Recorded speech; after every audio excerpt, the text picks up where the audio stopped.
MENS REA versus Actus Reus. In criminal law, the concepts of mens rea and actus reus are fundamental in determining criminal liability. Here's a detailed look at both. Actus reus definition. Actus reus refers to the physical act or conduct that constitutes a criminal offense.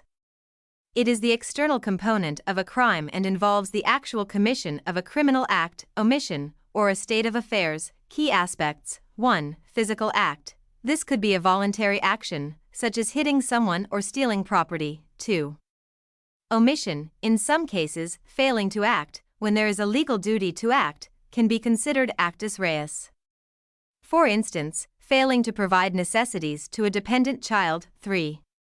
State of affairs. Sometimes being in a certain situation or condition constitutes actus reus.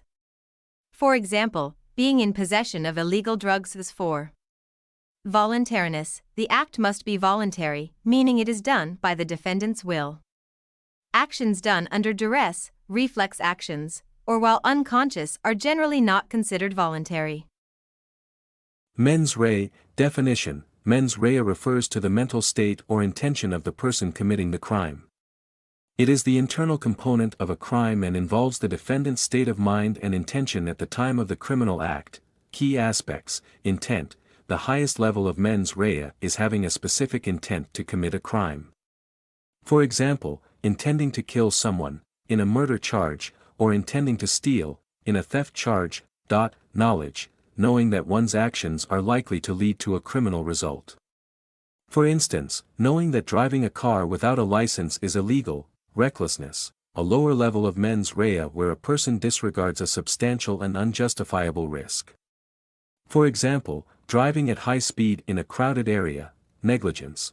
This involves a failure to be aware of a substantial and unjustifiable risk that constitutes a deviation from the standard of care.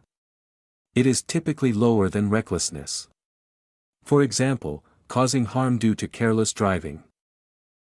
Interaction between actus reus and mens rea, criminal liability.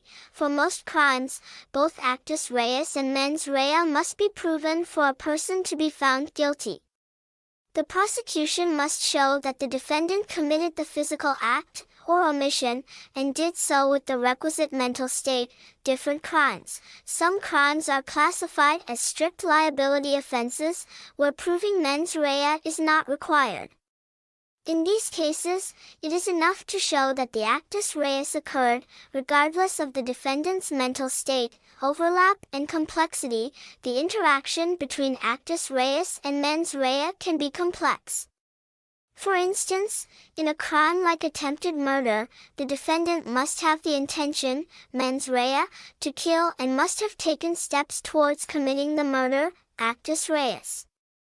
Understanding the balance and relationship between actus reus and mens rea is crucial in criminal law to ensure that justice is properly administered and that only those who are both physically and mentally culpable are held accountable for criminal conduct.